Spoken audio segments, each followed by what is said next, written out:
Ed here with the Digital Digest, and today I wanted to share my full review, the digitally digested segment, for the Microsoft Surface Pro 8.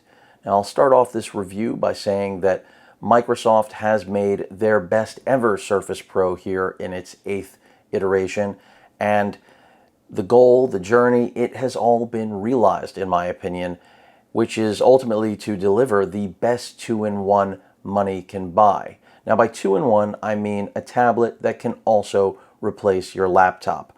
And by laptop, I mean your Ultrabook. This is not designed, nor has it ever been, to be a powerhouse, but this is the most powerful generation of Surface Pro ever, and that's because we do have Intel's 11th gen quad-core CPUs on board. This is the i5 model, 16 gigs of RAM and a 256 gig SSD, $1,400 retail before tax. The signature keyboard cover with new Slim Pen 2, which does change the game to some degree when it comes to inking, will set you back another $280 before any applicable discounts or tax that you may be able to find yourself if you're a student. But that's a lot of money for a Core i5 with 16 gigs of RAM. Forget one of the smallest capacities SSD on the market. The good news is we do have, of course, a brand new 13-inch 3:2 aspect ratio, 2880 by 1920 resolution IPS panel, which Microsoft still calls PixelSense, and it is the best display they've ever put on a Surface Pro 8.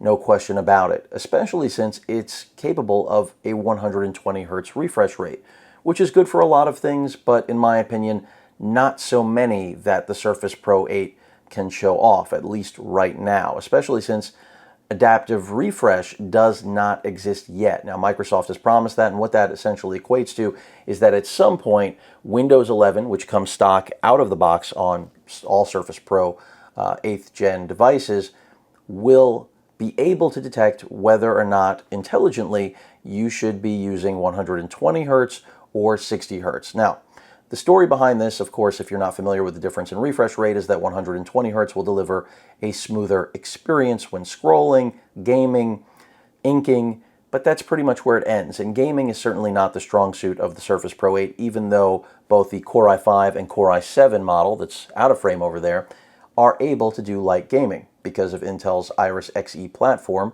the integrated graphics solution that comes with this 11th gen chipset. So that is the good news. The bad news is that if you run that 120 Hz refresh rate, you will take an hour hit in battery life, roughly. And if you're wondering what battery life is, well, because this has become more and more like a legitimate Ultrabook, which I think is a good thing, the battery life is very much like one as well, which isn't a great thing when it comes to being a tablet, which is what this is out of the box, of course, since it doesn't come with this keyboard or pen. So battery life, approximately, in my experience with both models, has been a little over 8 hours at about 50% brightness. And if, like me, you run it a little bit higher than 50%, then you're dropping down to somewhere between 6 and 7 hours. Now that is if you are running this at 60 Hertz. In the event you are running this, again, hybrid 2-in-1 at 120 Hertz, which it is not set to by default out of the box, you'll have to go into settings to change that, then you're going to lose that hour that I was mentioning earlier. So realistically, at 50%, you're moving from a little over 8 hours to a little over 7. And if, like me, you generally run at 75% brightness, you're going to go from a little over 7 to a little over 6. That's just real-world experience with this over the 10 days that I've spent with it thus far. So, battery life, not its strong suit. It's not terrible. Like I said, it pretty much is a reflection of what you'll find with all Ultrabooks, and that's because, quite frankly, there are no magic tricks for Intel's 11th gen quad-core chips. They've been on the market now for over a year, so this is not a new processor. It's just new to Microsoft. One of the great advantages, though, of this refresh, besides getting a larger display, again with that higher refresh rate, and the new pen and keyboard, which really aren't an amazing improvement in my opinion, but they're an improvement, is the fact that we now have Thunderbolt connectivity. And I really do think that is, in my opinion, besides the larger display, the biggest improvement about this generation of Surface Pro. We still have the Connect charger, Microsoft's proprietary charging system, magnetic, so that means these stay available while charging. But of course, you can use a Thunderbolt dock like the ones I featured the other day in an accessory tour. Pluggable Thunderbolt 3 here, which gives you a wide array of I/O using, just a single cable connected to it. This is nothing new to anyone who's used Thunderbolt devices, but if you haven't, welcome to 18. Now, Thunderbolt 4, of course, is newer, but the concept isn't. One cable connects you to your dock connects everything else, and simultaneously, while turning your Surface Pro into essentially a docked workstation, it also charges it. Both of those docks I just brought in, the pluggable and Kensington, both deliver roughly 100 watts, which is very close to the standard spec charger that comes with the Surface Pro. So, I think you should be getting a pretty good picture of what you're getting yourself into here. I mean, the Surface Pro 8 for the first time is, I think, on par with Ultrabooks that generally weigh about a pound more, or at least a half a pound more than the total package that we're getting here. The question is it worth the price? And that really comes down to how much you're in love with the form factor and overall build quality and design language that Microsoft employs. Now, I think Microsoft does an excellent job. I've literally been a fan of the Surface line of products since day one.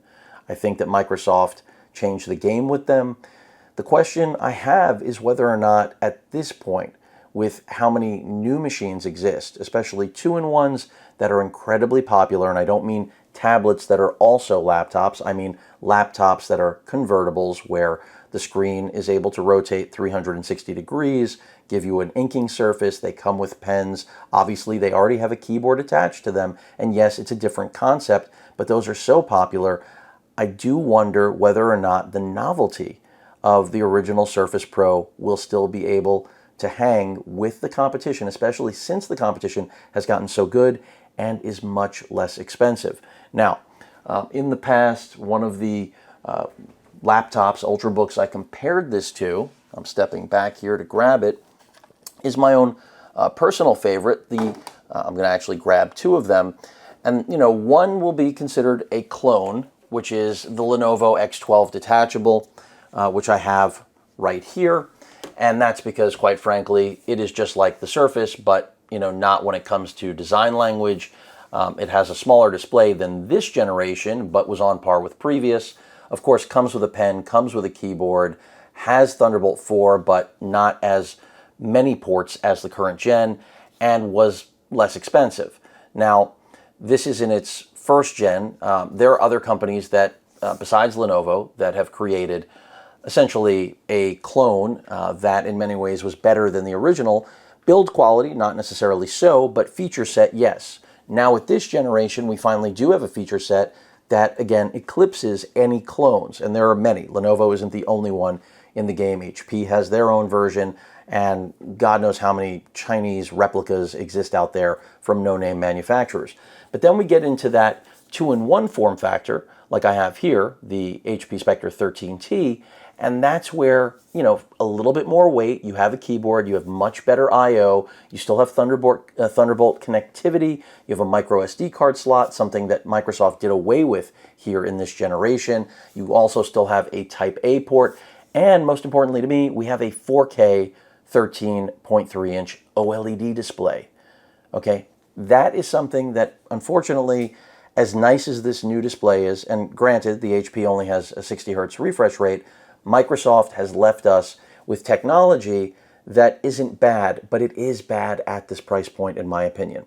And for those of you that will argue OLED brings burn-in to the table, look at the number of devices that have finally rolled over to OLED. I mean, even Apple finally, years ago, brought it to their smartphones, giving Apple users something they didn't know that existed because they live exclusively inside Apple's ecosystem. It's a matter of time. And even the new, refresh of the Nintendo Switch, it's OLED. Now, OLED historically does have a history of burn-in. I've had TVs with burn-in. LG has stood behind those issues, thankfully, even outside of the warranty period. But realistically, the modern OLED panels coming out these days generally are very good with handling burn-in. So I don't really see an excuse, especially at this price point. If this was more budget-oriented, I could easily look past the fact that we're still working with IPS, but this is one of those things that reminds me of Apple, which is take something old, pretend it's new, and don't get me wrong, this is new for Surface Pro. It's a panel that doesn't exist on any other device, so it is a new IPS panel. I just don't know if it's an IPS panel that will impress so many of you.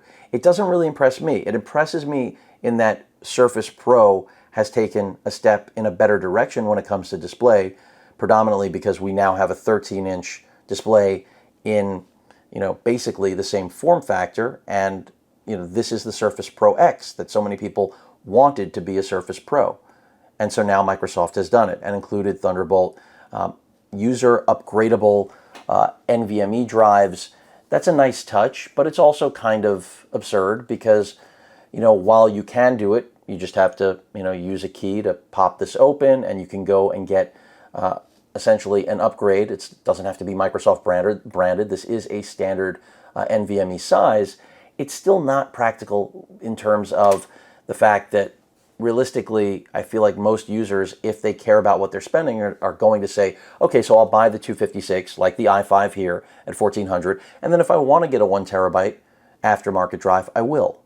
And you can do that, but that's not any large concession, in my opinion, from Microsoft.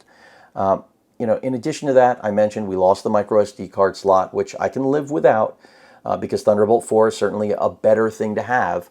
I feel like Surface Pro was always, including the Surface Book, the entire lineup, nothing had Thunderbolt. It was always held back by the fact that the world's largest software manufacturer apparently didn't want to marry Intel's best throughput technology for Type-C connectivity, really USB connectivity. And now we do have USB 4 in having Thunderbolt 4, so that is really nice. Now, the webcam, this is an improvement, but this is not a reason to buy this machine, in my opinion. It's something that is just a nice add-on that still doesn't bring us to this final detrimental cost. And this is not about whether or not you can afford it. It's about whether or not it's a little bit absurd. I really like the Surface Pro 8, and I feel that if people like the design, which I'm sure they do, I like it. It's grown on me enough to almost persuade me to want one, and this is how consumer culture works, right? But I know from all the machines I review, all the machines I've owned, that we're looking at realistically in terms of internals, and I know this is not how people make purchasing decisions, but it's still something that everyone needs to be aware of.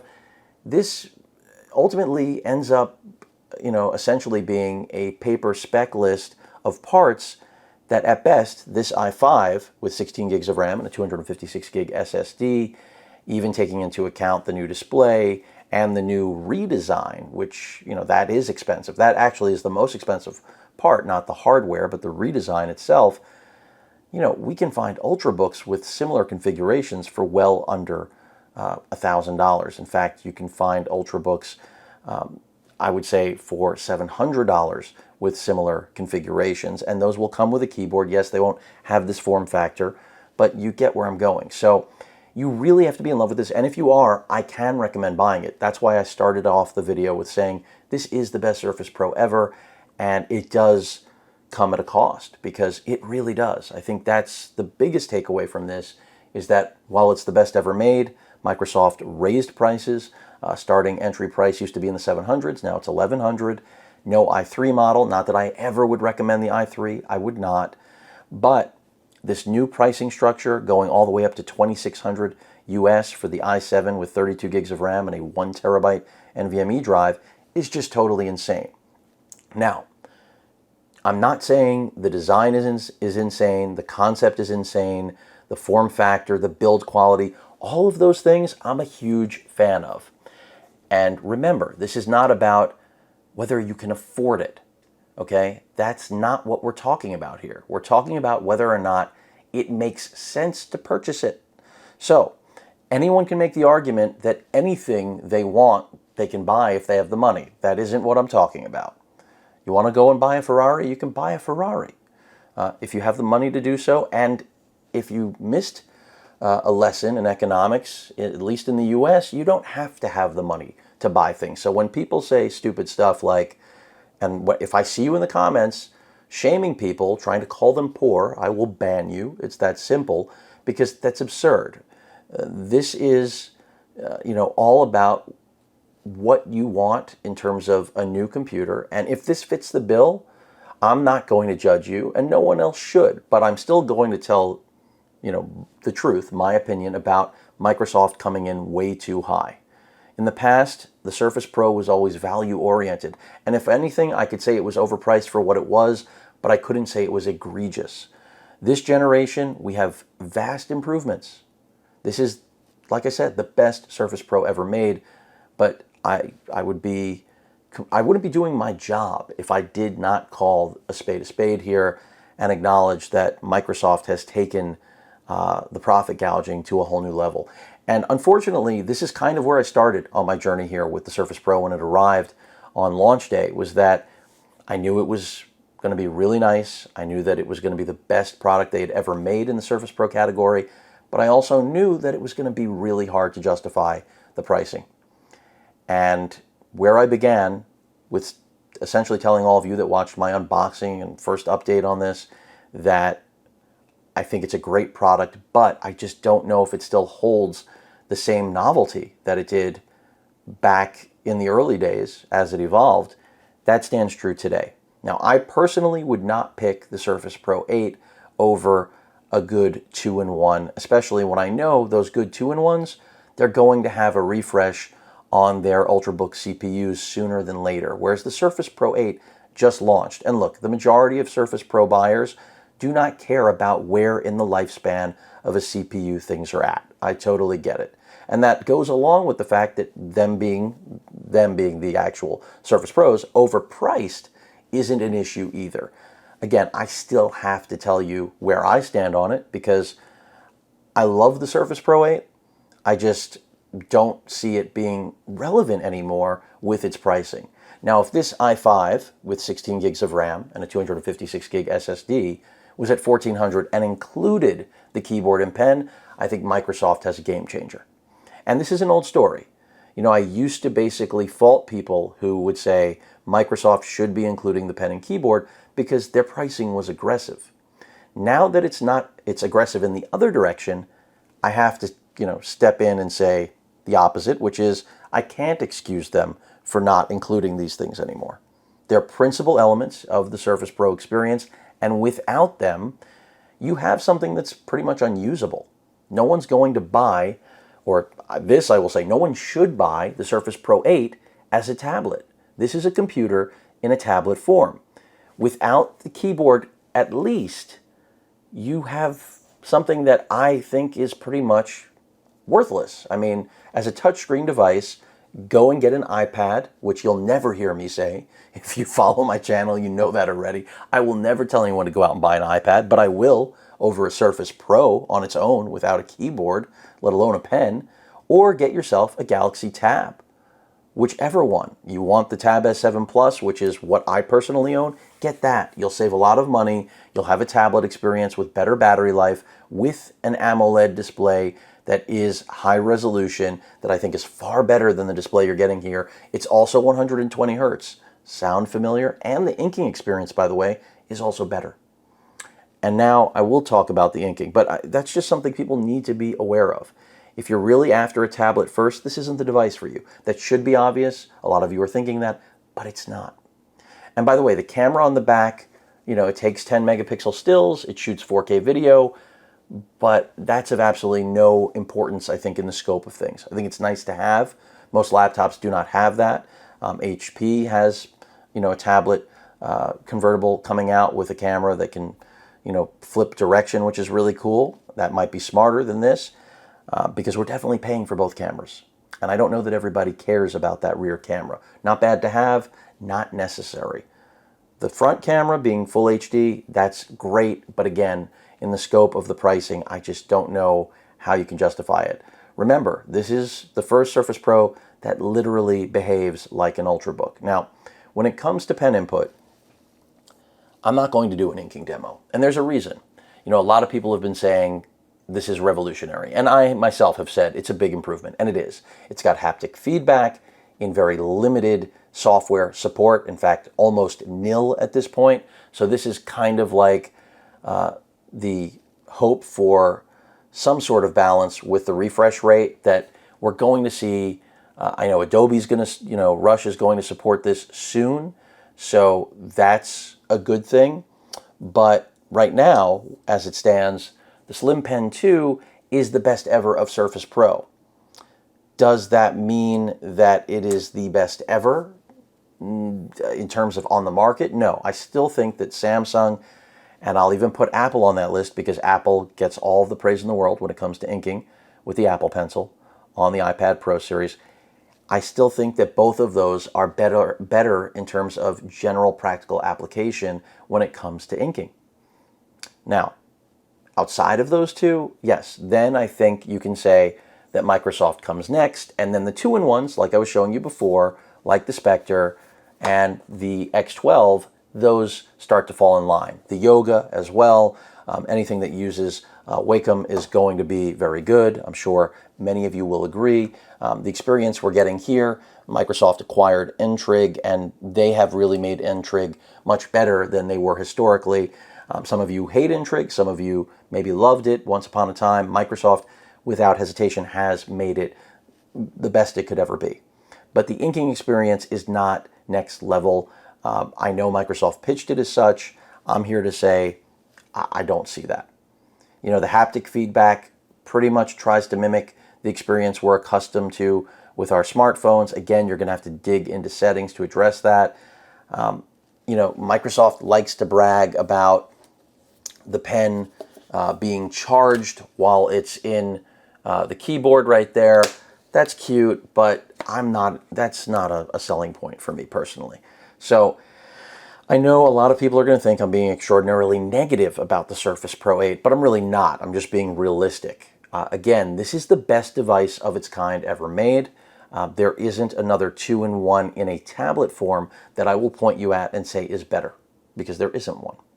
But again, at its price point, you could buy two Ultrabooks, and I know that isn't the premise here. This isn't a value-oriented product, and if one of you posts a comment about writing this off for taxes, I mean, you look stupid. I don't know what else to say. If you think I don't know what a tax write-off is, you look stupid.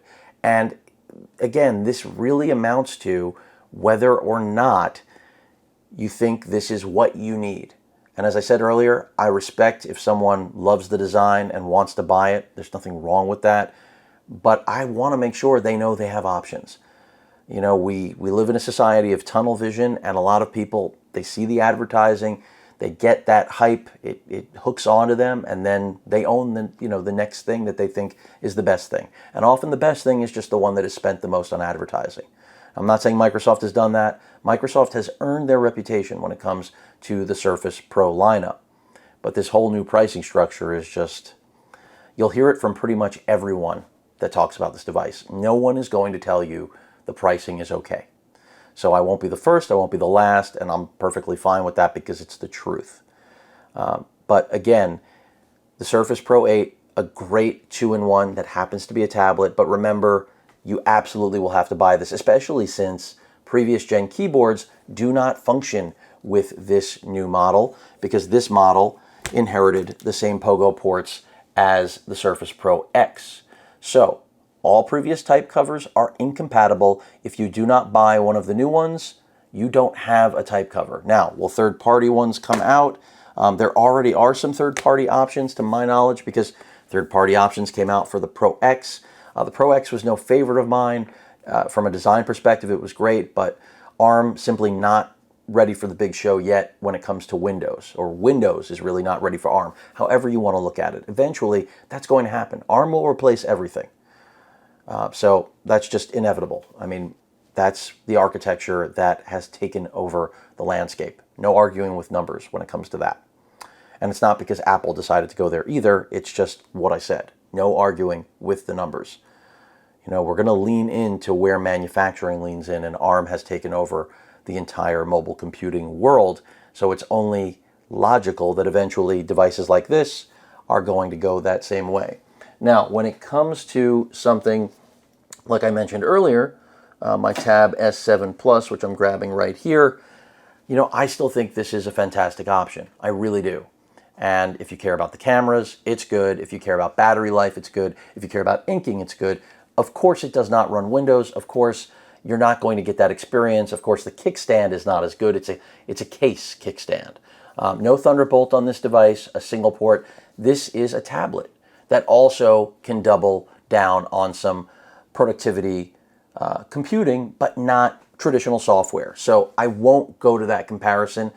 In days past, I would have. When the Surface Pro did not have Thunderbolt, when it really wasn't on par with the balance of the Ultrabook market, I would have made that comparison. But today, the Surface Pro 8 has earned itself a new level of capability, and as such, I already said you should be going to something like this or an iPad Pro if you're looking to do the following, which is just inking and content consumption, email.